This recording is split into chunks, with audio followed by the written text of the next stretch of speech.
Welcome to our channel. तो आज हम लेके आए हैं एक बहुत ही इंटरेस्टिंग टॉपिक अपना, जो है mental health and mental illness. आज के टॉपिक में हम डिस्कस करेंगे कि हम किसी इंडिविजुअल को मेंटली हेल्दी कैसे बोल सकते हैं और उसे मेंटली इल कैसे बोल सकते हैं। तो चलिए हम स्टार्ट करते हैं। तो जैसे कि हमें पता है कि हेल्थ के डेफिनेशन में भी WHO ने मेंटल हेल्थ को इंक्लूड किया है। तो मेंटल हेल्थ को हम नेगलेक्ट नहीं कर सकते हैं। मेंटल हेल्थ भी एक मेजर कंपोनेंट है एक हेल्दी इंडिविजुअल की लाइफ में। मेंटल हेल्थ क्या क्या चीज़ें इंक्लूड करता है, इसमें emotional, psychological and social wellbeing होते हैं। कोई भी इंडिविजुअल जो है उसके हम इमोशंस को, उसकी साइकोलॉजिकल कंडीशन को और सोशल वेलबींग को ये इंक्लूड करता है। और ये हमारे थिंकिंग को, कि कैसे हम सोचते हैं, कैसे फील करते हैं, कैसे एक्ट करते हैं, इन चीज़ों को भी अफेक्ट करता है। जैसे कि कोई इंडिविजुअल है जो कि बहुत ज़्यादा सैड है, तो उसका जो एक्शन होगा वो उसके सैडनेस के, उसके मूड के अकॉर्डिंग होगा। तो ये अफेक्ट करता है कि हम कैसे एक्ट करेंगे इन चीज़ों पे भी।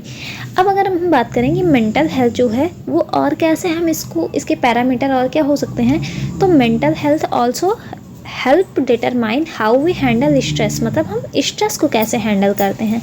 स्ट्रेस को हैंडल करने से हमारा मतलब है कि हर इंसान होता है उसकी लाइफ में कुछ ना कुछ ऐसी घटनाएं हुई होती हैं जिससे वो ग्रीफ में जाता है। लेकिन ग्रीफ में जाने के बाद वो कितनी जल्दी नॉर्मल हो जाता है, तो वो उसका हैंडल ऑफ स्ट्रेस होता है कि वो कैसे स्ट्रेस को हैंडल कर रहा है और दूसरों के लिए उसकी चॉइस क्या है। थर्ड पॉइंट जो है हमारा कि mental health is important at every stage of life from childhood to adulthood. Mental health किसी पर्टिकुलर एज के लिए हम आइडेंटिफाई नहीं करते हैं कि हम पर्टिकुलर एज में ही किसी को मेंटली हेल्दी हम बोलेंगे। ये एवरी स्टेज ऑफ लाइफ के लिए इम्पॉर्टेंट हो जाता है। वो छोटा बच्चा हो या बूढ़ा इंसान हो, हर किसी के लिए मेंटल हेल्थ जो है उसकी प्राइमरी रिक्वायरमेंट है। अब यहाँ पे हमने कुछ टर्म्स अपने लिए हैं, जो कि कुछ वर्ड्स हैं कि एज लाइक कि किसने साइकेट्रिक वर्ड दिया था, फादर कौन है इसकी, मदर कौन है साइकेट्रिक की। तो ये बहुत ज़्यादा इंपॉर्टेंट हो जाता है कॉम्पिटिटिव एग्ज़ाम के पर्पज़ से। तो चलिए ये हम देखते हैं। तो अगर हम बात करें यहाँ पे कि साइकेट्रिक वर्ड जो है वो किसने दिया था, तो वो दिया था जॉन क्रिश्चियन रील ने। ये इन्होंने कब दिया था, 1808 में इन्होंने वर्ड साइकेट्रिक को दिया था।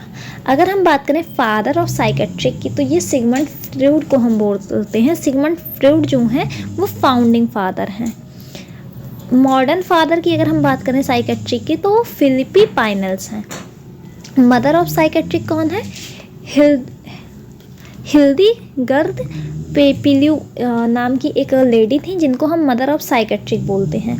अब अगर हम अमेरिकन साइकेट्रिक की बात करें, तो यहाँ पे चेंज हो जाते हैं, क्योंकि इन्होंने अपनी फर्स्ट बुक जो थी इन्होंने रिटन करके इन्होंने पब्लिश कर दी थी। तो इसलिए हम अमेरिका में दूसरे हमारे साइकेट्रिक के फादर हो जाते हैं। वो कौन है, बेंजामिन रश। बेंजामिन रश को हम अमेरिकन फादर बोलते हैं साइकेट्रिक का। और अगर हम बात करें साइकेट्रिक नर्स की कि फर्स्ट साइकेट्रिक नर्स कौन थी, तो वो थी लिंडा रिचार्ड्स। तो ये सारे जो हैं हमारे इम्पॉर्टेंट नेम्स, ये हमारे लिए इम्पॉर्टेंट हो जाते हैं कॉम्पिटिटिव पर्पस से, कि फर्स्ट साइकेट्रिक वर्ड को किसने कॉइन किया था, किसने दिया था, जोहन क्रिश्चियन ने। फाउंडिंग फादर हमारे सिगमंड फ्रॉइड हैं और मॉडर्न फादर हमारे फिलिपी पाइनल्स हैं। फर्स्ट साइकेट्रिक नर्स हमारी लिंडा रिचार्ज हैं। ये सबसे इम्पॉर्टेंट पर्पज़ है हमारा, क्योंकि हम साइकेट्रिक नर्सिंग पढ़ रहे हैं, तो यहाँ पे हमें फर्स्ट साइकेट्रिक नर्स याद होना चाहिए। ये वाइवा में पूछा जाता है कि फर्स्ट साइकेट्रिक नर्स कौन है, तो ये आप याद रख सकते हैं, लिंडा रिचार्ज। अब हम कंटिन्यू करते हैं कि इंट्रोडक्शन इसका क्या है, कि साइकेट्रिक जो है वो किस ब्रांच से आई है। तो साइकेट्रिक जो है ये एक मेडिसिन की ब्रांच है, जिसमें हम डील करते हैं कि डायग्नोस करेंगे, ट्रीटमेंट करेंगे और मेंटल इलनेस से हम पेशेंट को या इंडिविजुअल को प्रिवेंट करेंगे। तो साइकेट्रिक क्या है, branch of medicine that deals with diagnosis, treatment and prevention of mental illness. Mental illness से हम पेशेंट को प्रिवेंट करेंगे, अगर हुआ है तो उसे डायग्नोस करके ट्रीट करेंगे। तो वो होती है हमारी साइकेट्रिक की। अब साइकेट्रिक नर्सिंग किसे कहते हैं या मेंटल हेल्थ नर्सिंग किसे कहते हैं, तो मेंटल हेल्थ नर्सिंग जो है, साइकेट्रिक जो थी ये पूरा ऑल ओवर जितनी भी डिसीज़ कंडीशन है मेंटल से रिलेटेड वो सारी आती थी। लेकिन अगर हम बात करें मेंटल हेल्थ नर्सिंग की, तो यहाँ पे कुछ स्पेशलाइज्ड एरिया हो जाते हैं नर्सिंग की प्रैक्टिस के लिए, जिसमें हम प्रमोशन करते हैं सिर्फ मेंटल हेल्थ का प्रिवेंशन करते हैं मेंटल इलनेस और ट्रीट करते हैं। यहाँ पे हम स्पेशलाइज्ड वर्ड क्यों यूज़ कर रहे हैं, क्योंकि यहाँ पे हम ऑल ओवर कंडीशन डिसऑर्डर्स को नहीं पढ़ते हैं। यहाँ पे हम कुछ पर्टिकुलर या स्पेशल एरियाज़ को ही कवर करते हैं जो कि हमें मेनली हॉस्पिटल्स में देखने को मिलते हैं, हॉस्पिटल या कम्युनिटीज़ में। तो नर्सिंग और साइकेट्रिक दोनों डिफरेंट वर्ड्स हैं। साइकेट्रिक नर्सिंग मतलब वो पूरी साइकेट्रिक को कवर नहीं करती है, उसके कुछ स्पेशलाइज्ड एरियाज़ होते हैं जिसमें हम नर्सिंग के फील्ड में स्टडी करते हैं। अब हम बात करेंगे कि इसकी डिफिनीशन क्या है मेंटल हेल्थ की। तो पहला टॉपिक हमारा, जैसे कि हमने पहले ही डिस्कस कर लिया कि पहला टॉपिक ही हमारा आज का मेंटल हेल्थ है।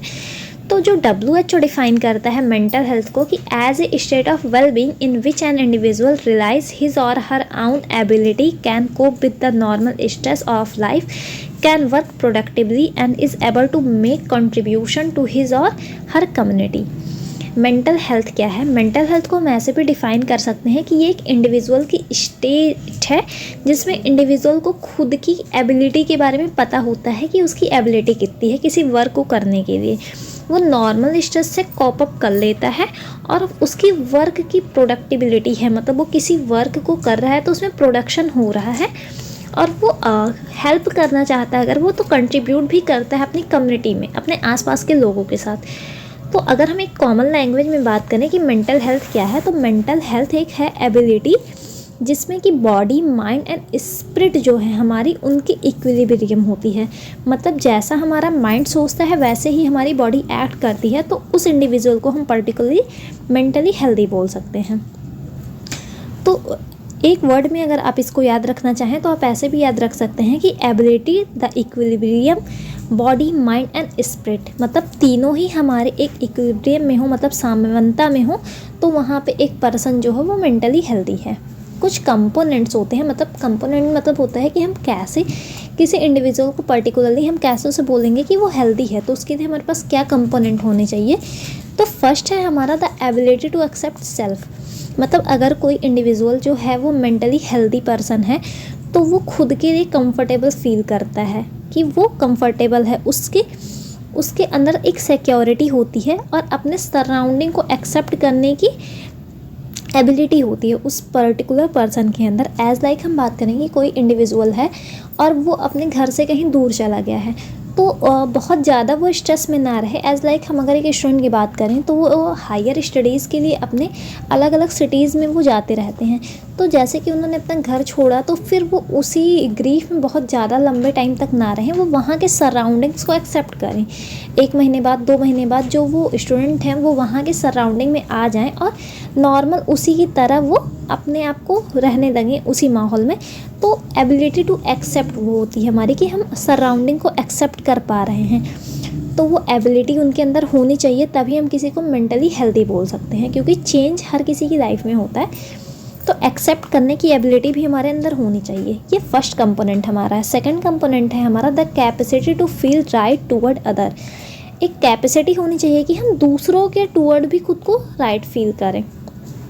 An individual who enjoy good mental health is able to the sincerely invest in other welfare. He is able to feel a part of a group without being unmerged by it. He takes responsibility for his neighbors and his fellow members. तो उसके अंदर एक capacity होती है कि वो दूसरों के टूवर्ड्स भी खुद को राइट फील करे। इसका मतलब ये हुआ कि सराउंडिंग में वो अपने इंजॉय करे, मतलब और भी लोगों के साथ उसका कनेक्शन होना चाहिए, उसकी रिलेशनशिप जो उसके आसपास के लोगों से है वो अच्छी है और वो अपने आप को एक ग्रुप का मेंबर मानता है, वो लोगों के साथ घुल मिल जाता है। एक ऐसा पर्सन जो कि किसी से बातचीत नहीं करता, बहुत ज़्यादा सेल्फ सेंटर, उसे मेंटली हेल्दी नहीं बोल सकते, क्योंकि मेंटल हेल्थ का मतलब ही होता है कि हम हर इंसान के साथ कॉप अप कर पा रहे हैं। तो अगर हम किसी ग्रुप में या अपने आसपास के लोगों से कॉप अप नहीं कर पा रहे हैं तो हम उस इंसान को, इंडिविजुअल को मेंटली हेल्दी नहीं बोलते हैं।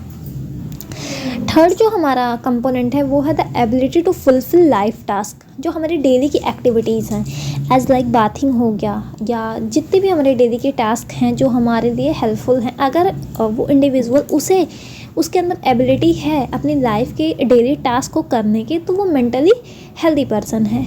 अब वो कोई भी हो सकते हैं उसके टास्क, उसका डिसीजन मेकिंग हो सकती है, उसके पर्टिकुलर पर्सनल वर्क्स हो सकते हैं, कोई भी वर्क होती हैं, लेकिन उसके अंदर एबिलिटी अगर है कि वो अपने डेली लाइफ टास्क को कर पा रहा है तो वो मेंटली हेल्दी है। कुछ यहाँ पे और भी दिए गए हैं, जैसे कि sense of responsibility. Particular individual के अंदर एक रिस्पॉन्सिबिलिटी होती है चीज़ों को लेके। एज लाइक कोई स्टूडेंट है तो उसकी रिस्पॉन्सिबिलिटी उसके एजुकेशन के लिए है, और कोई इंडिविजुअल है तो उसकी रिस्पॉन्सिबिलिटी किसी और के टूवर्ड्स है, तो वो सेंस ऑफ रिस्पॉन्सिबिलिटी उसके अंदर होनी चाहिए।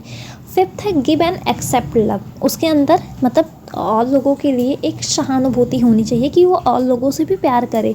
वो बहुत ज़्यादा खुद सेल्फ सेंटर नहीं होना चाहिए कि वो सिर्फ खुद तक ही सीमित रहता है, सिर्फ खुद के बारे में ही सोचता, सेल्फिश नहीं होना चाहिए। Shows emotional maturity and tolerate frustration. हाँ, अगर उसे फ्रस्ट्रेशन हो रहा है तो उसके अंदर मैच्योरिटी होनी चाहिए कि वो अपने इमोशंस को कैसे कहाँ शो कर रहा है। Have a philosophy of life and purpose to his daily activity. उसके अंदर लाइफ को लेके एक फिलॉसफी होनी चाहिए कि उसकी लाइफ जो है वो किस डायरेक्शन में जा रही है या वो क्या चाहता है, और डेली एक्टिविटी का भी उसका कोई पर्पस होना चाहिए, अनलेस ऐसे ही वो कुछ भी नहीं कर रहा है। Has a variety of interest and well balance with work, rest and recreation. उसके अंदर एक इंटरेस्ट होना चाहिए चीज़ों को लेके, मतलब बहुत बोरिंग लाइफ नहीं होनी चाहिए कि बहुत सारे लोग होते हैं कि हम क्यों ज़िंदा हैं, हम ऐसा क्यों करें। तो उसके अंदर एक इंटरेस्ट होना चाहिए और उसे बैलेंस करना आना चाहिए, अपने वर्क को रेस्ट करना और अपनी फैमिली को लेके भी उसके अंदर टाइमिंग प्रॉपरली उसे आना चाहिए, बैलेंस करना चीज़ों को।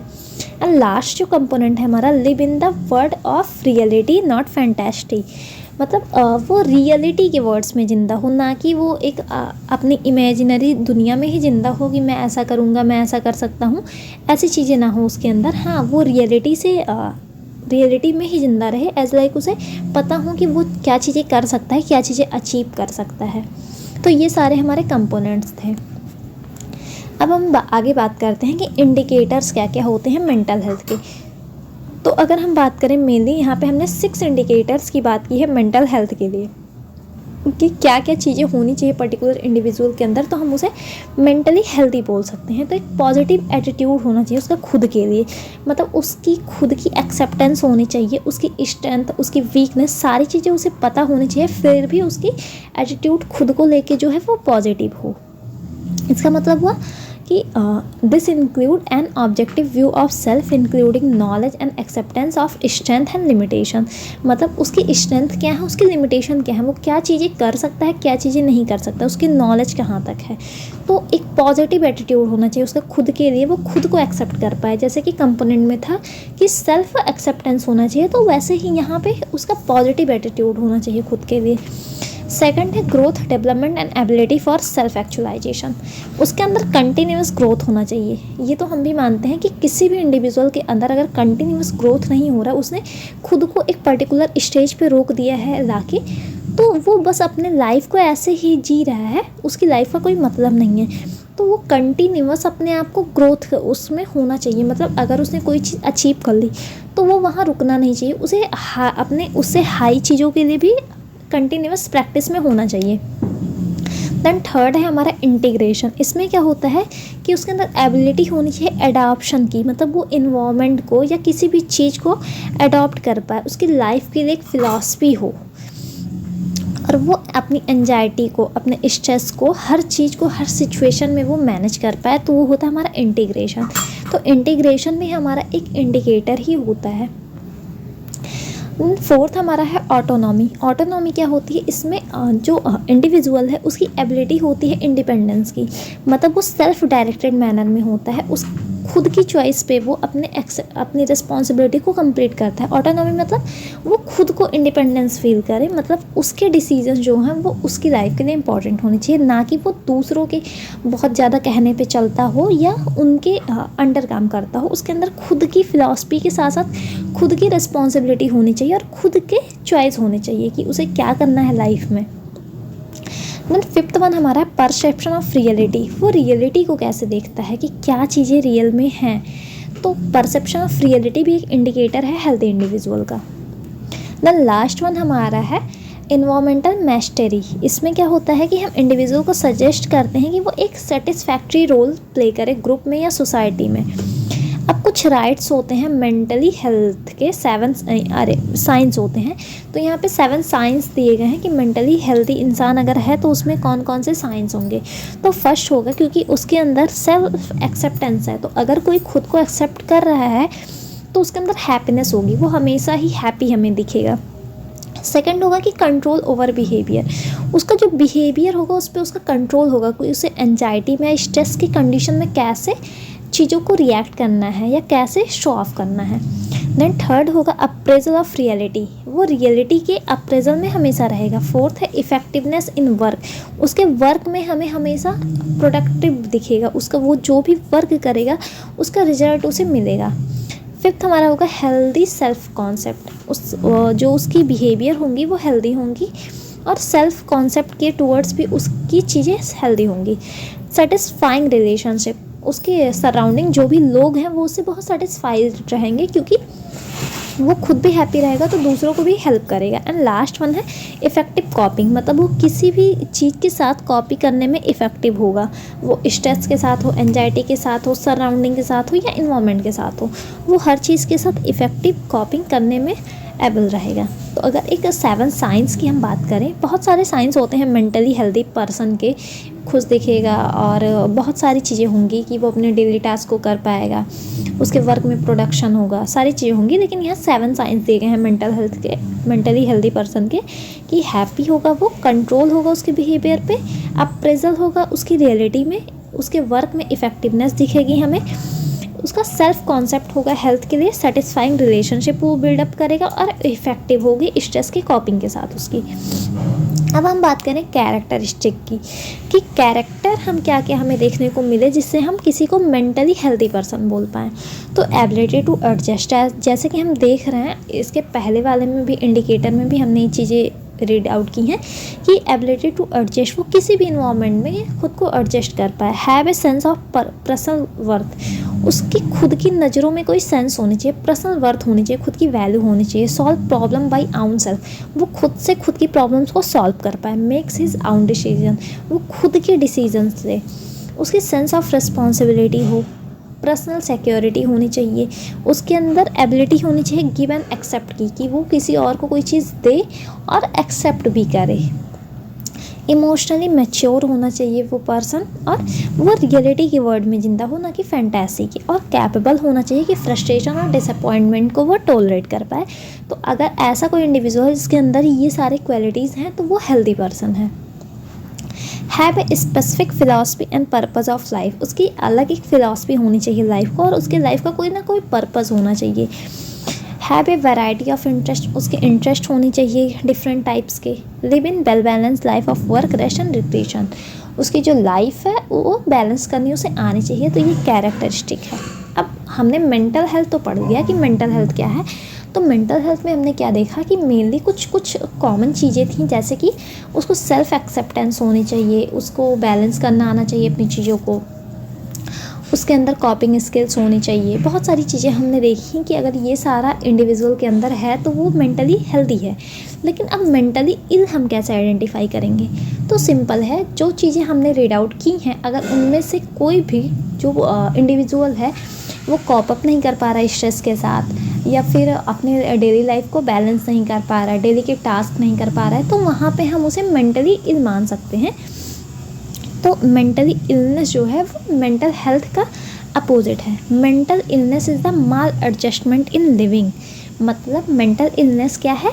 जब एडजस्टमेंट जो है उसमें कमी आ रही है, हमारी लिविंग प्रोसेस के एडजस्टमेंट में कमी आना हमारी मेंटल इलनेस है। It product a disharmony in the person ability to meet human needs comfortably and function within culture. ये प्रोड्यूस करता है जो मेंटल इलनेस है, इसकी वजह से एक डिसहार्मनी आ जाती है, मतलब जो ह्यूमन की नीड्स हैं उसकी एबिलिटी जो कंफर्ट की है वो उसे डिस्टर्ब होने लगती है। मेंटली इल पर्सन जो होता है उसकी एबिलिटी जो है वो लूज़ होने लगती है, उसकी एक्सपेक्टेशन जो होती हैं, डिमांड जो होती हैं सोसाइटी के लिए, वो डिस्टर्ब होने लगती हैं। तो मेंटली वो इल हो जाता है जो पर्सन होता है। पर्टिकुलर अगर हम डेफिनेशन की बात करें अकॉर्डिंग टू WHO, तो this is defined as the alteration in thinking, mood and behaviour associated with personal stress and और इम्पेयर फंक्शनिंग, क्या है, जब हमारी थिंकिंग की जो प्रोसेस है वो अल्टर्ड हो जाए। एज लाइक हम पॉजिटिव सोच रहे थे, सडनली हम निगेटिव सोचने लगे बिना किसी रीज़न के। तो अगर हमारा जो मूड है या हमारी थिंकिंग है उसमें अल्ट्रेशन हो जाता है, हमारे बिहेवियर में अल्ट्रेशन हो जाता है, स्ट्रेस के लिए हम जो है बहुत ज़्यादा स्ट्रेस में हम रहने लगते हैं, तो वो सारी मेंटली इलनेस को कॉज करती है। ये मेंटल इलनेस की एक साइन है जो हमें पता चलता है कि वो इंडिविजुअल मेंटली इल है। ये WHO का डेफिनेशन है। कैरेक्टरिस्टिक्स क्या होंगे एक मेंटली इल पर्सन के? तो change in one's thinking, memory, perception, feeling and judgement resulting in change in talk and behaviour. उसके थिंकिंग में, मेमोरी में, परसेप्शन में, सारी चीज़ों में, उसके जजमेंट में हमें चेंज देखने को मिलेगा।